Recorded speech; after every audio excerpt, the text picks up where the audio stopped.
Hi guys! Merry Christmas! I put the Christmas background on for you. Cozy Moments, it's called. Need a tea already. Tea.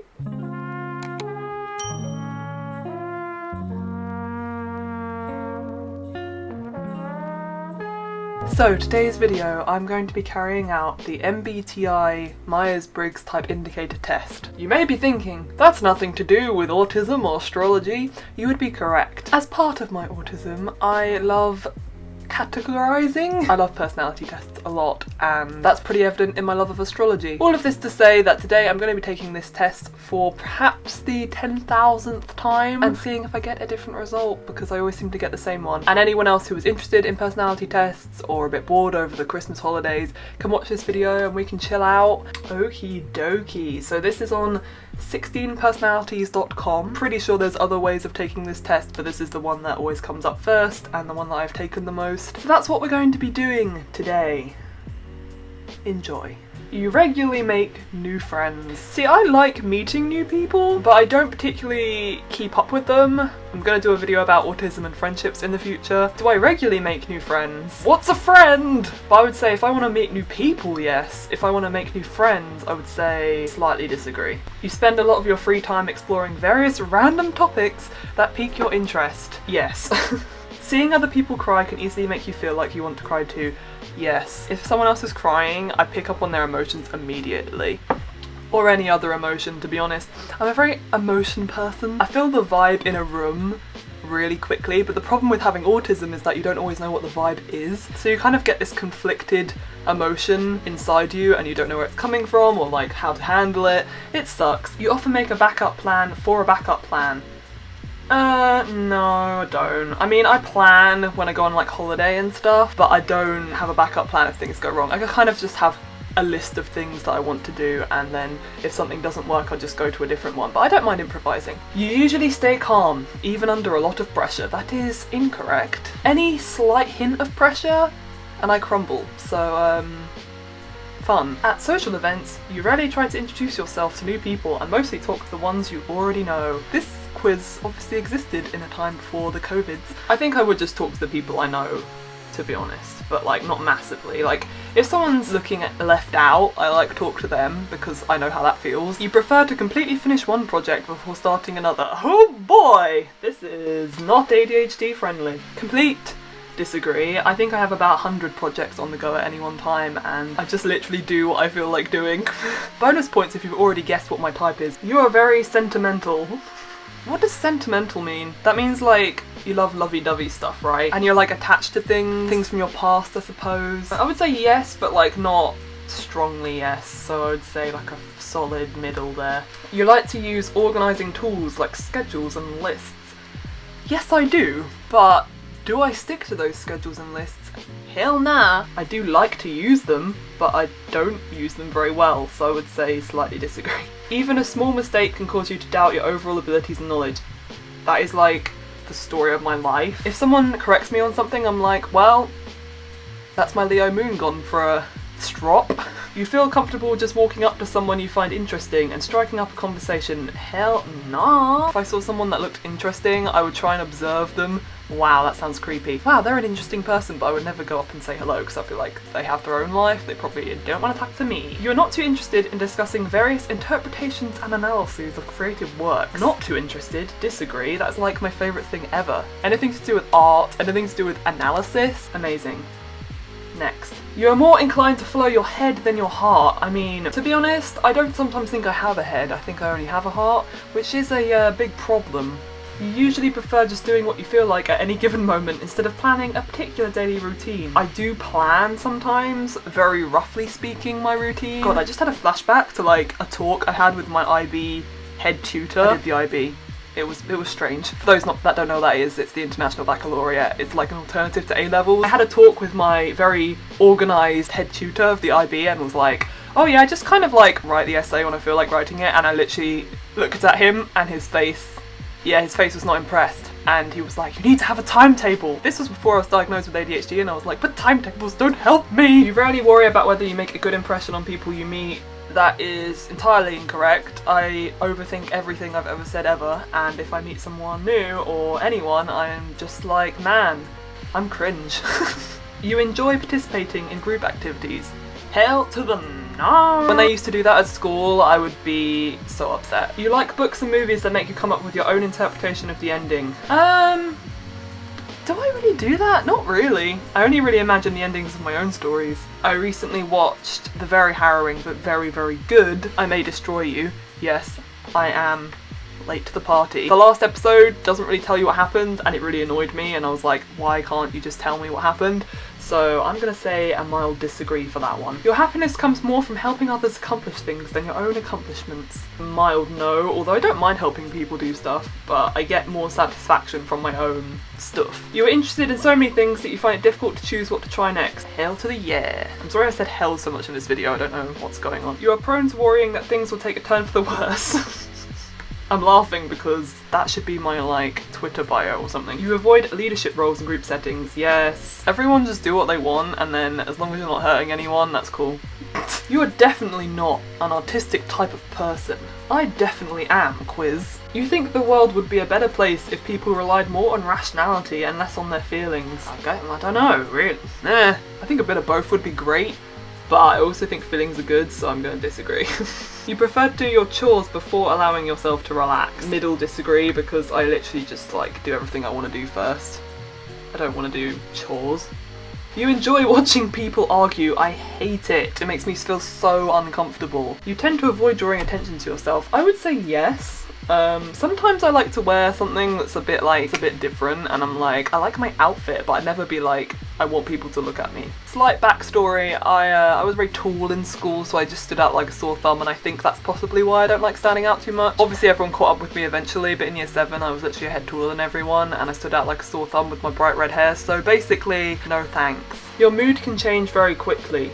Now this is interesting. I think I have a pretty stable mood. I think I'm pretty consistently happy and optimistic. I don't very often, but when I do have a mood change, it is quite quick.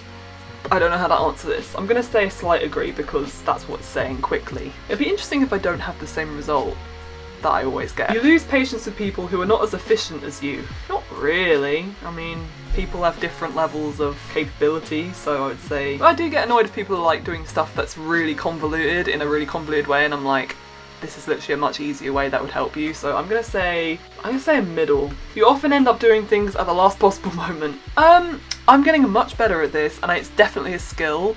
I read this amazing book called The Marshmallow Test. It's basically about self-restraint and how you can train it. I keep thinking about that book, I might need to reread it. And ever since that book, and also just generally in life, I'm trying to do things before I get stressed about them, because in uni, for instance, I had extended deadlines, and even those I sometimes wouldn't meet because of my ADHD. I realised I was basically living off the stress. At the moment, I'm trying to do things before, so I'm trying to do my college work at least a few weeks before, if not like a week before, rather than the day of or like the night of. I did an all-nighter once at uni for an essay, and it was not worth it, and I got a terrible grade. So do I often end up doing things at the last possible moment? I think naturally my set point is do things at the last possible moment, so I'm going to say mild no because I'm training myself. You have always been fascinated by the question of what, if anything, happens after death. Man, that is like...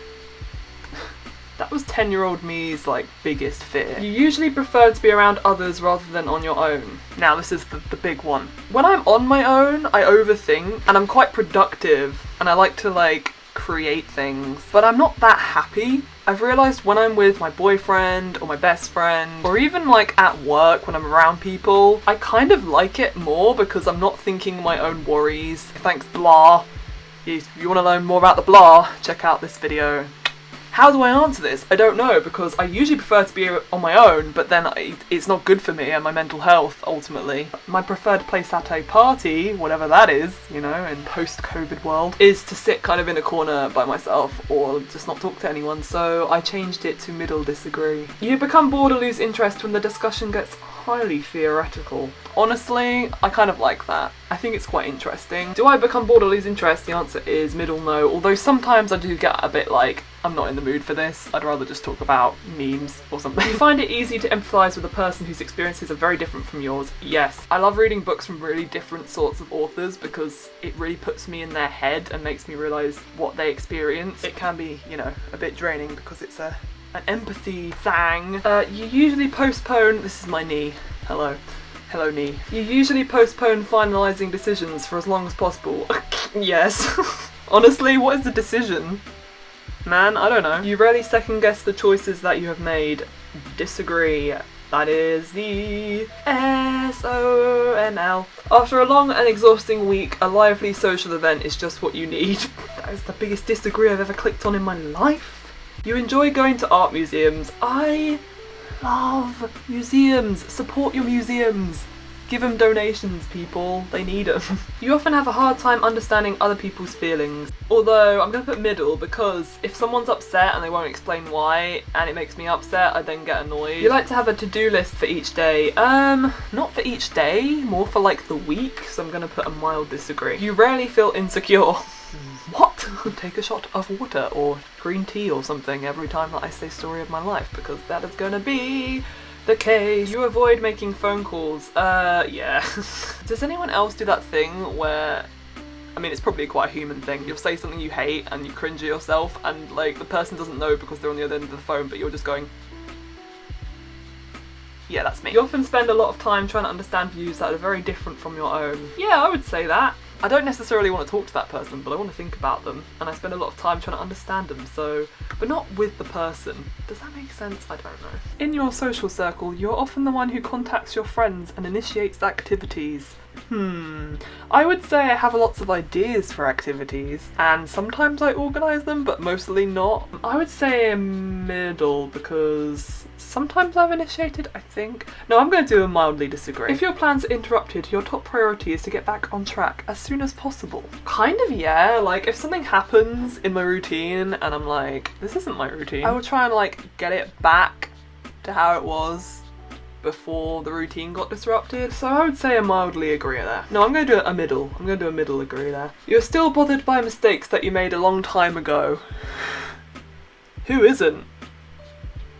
You rarely contemplate the reasons for human existence or the meaning of life. Interestingly, I don't, and I think it's just because I just take it as token at this point. Like, we're here, we might as well do something with our time. I don't think we really evolved for a reason. I think it was a complete fluke of biology. I do have moments of, there's a word for it and I can't remember it, but I'll put it on the screen now. The Anthropocene reviewed a book that I read fairly recently. Oh my god, it's amazing. I highly recommend it. It goes into all these different facets of human life that you don't think about. In that respect, I do think about things to do with human existence and think that's really strange, but I don't think about the meaning behind it. So I'm gonna say a mild disagree on that one. Your emotions control you more than you control them. Agreed, although sometimes, a lot of the time, I don't really know what the emotion I'm feeling is. In that respect, I'm being controlled by a great anonymity. You take great care not to make people look bad, even when it's completely their fault. Yes. I'm like a massive people pleaser, I'm sorry. I don't know why I'm apologising. See, I'm saying sorry to an invisible entity for no reason. Your personal work style is closer to spontaneous bursts of energy than organised and consistent efforts. Yeah, although sometimes you really gotta pull out the plug. What am I saying? Of malaise, do the thing. It's hard. It's really hard. When someone thinks highly of you, you wonder how long it will take them to feel disappointed in you. Yes! I cringe at nearly everything I do, so cool. You would love a job that requires you to work alone most of the time. I would, but not like completely alone. But then I've only ever worked in places with other people. I haven't ever had a job that's purely on my own. Maybe I wouldn't like it, but so far I can say that I don't mind workplace culture and I like making friends at work. Would say as a general rule I prefer being on my own, so that's why I said that. You believe that pondering abstract philosophical questions is a waste of time. No, I think pondering abstract philosophical questions is fun. However, there is this moment for it. When I was at uni, this was like my favourite thing to do in the seminars, but when I'm outside a seminar, like I'd rather not talk about that kind of thing. I like thinking about it, but talking about it is different. But this does say pondering. I would say no. I would say no. You feel more drawn to places with busy, bustling atmospheres than quiet, intimate places. I think my ADHD, I know I keep mentioning this, ideally I would like a quiet, intimate place, and I think that would be my ideal answer. Sometimes I really like places that are busy because you get lost in them, like cities, like the underground. I would much prefer quiet, intimate places, but I don't hate busy places as long as there's like some reason I'm there. I think I just like the underground.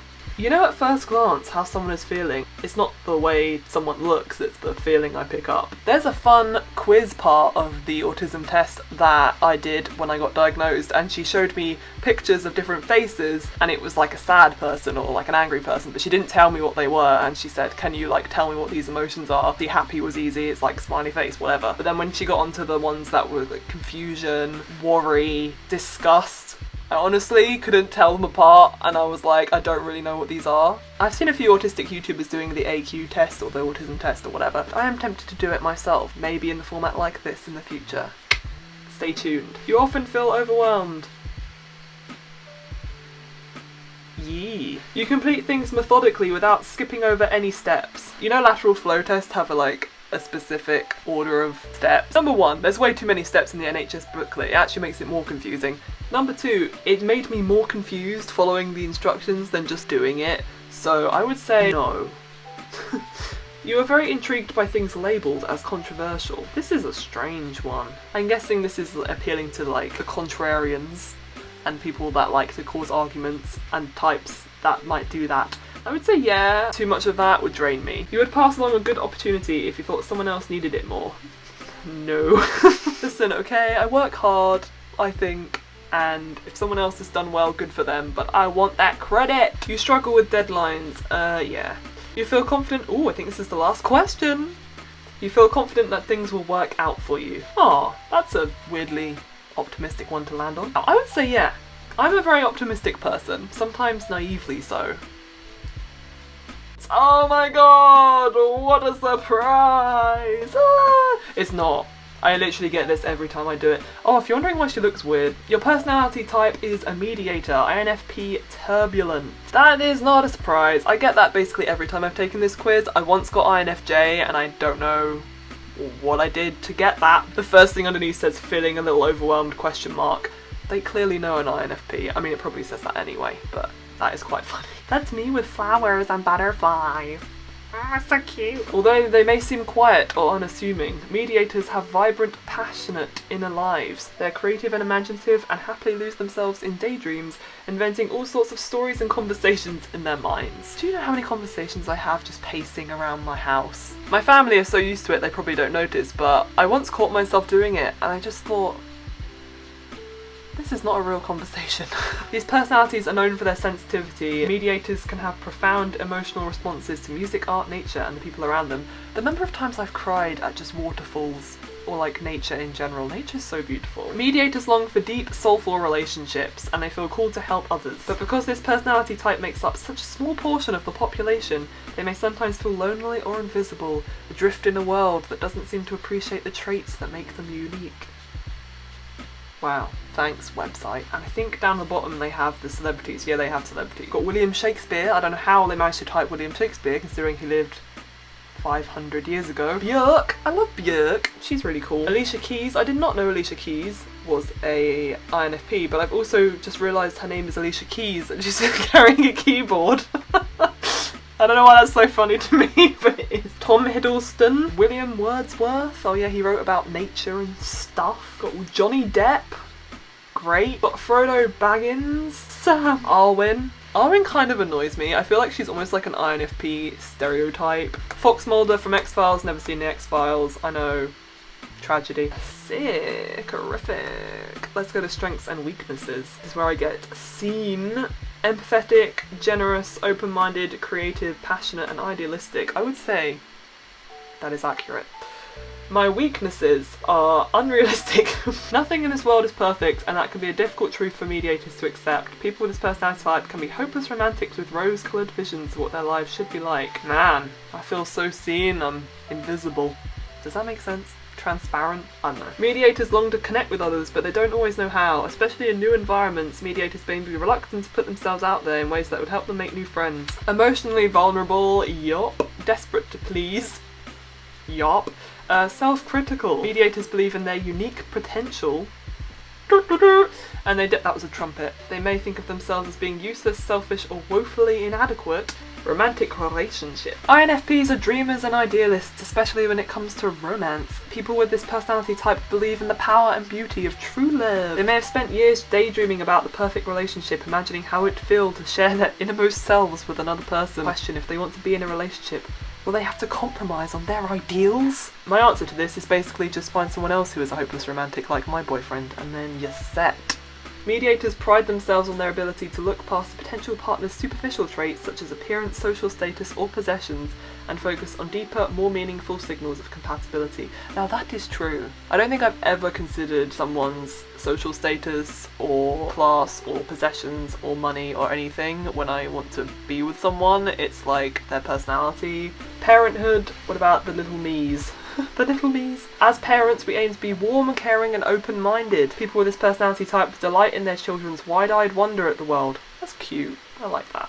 And they want to give their children freedom. See, I would say that's very accurate. If I ever do have children, that's the kind of thing I want. Them to see the world and in its wonder and explore it with them. I don't really want to read the others because I can't be bothered, and it probably says a lot that I don't really want to read career paths, workplace habits or conclusion, doesn't it? I mean, I thought this was pretty interesting. I liked seeing how the ADHD and autism in my life intersects with the whole personality quiz thing, and I do like taking quizzes because it really gives you an insight into someone and their life. I will be likely doing the autism AQ test in the near future, so if you want to see that, feel free to stick around and subscribe. Please let me know your personality type in the comments. It'd be interesting to see if there's quite a lot of the same type coming up, particularly if you're autistic, because I feel like a lot of these questions sort of inadvertently lead you towards thinking that the person's autistic or has ADHD or something. I know this quiz isn't 100% great, and some people say that it's not even a very good personality quiz,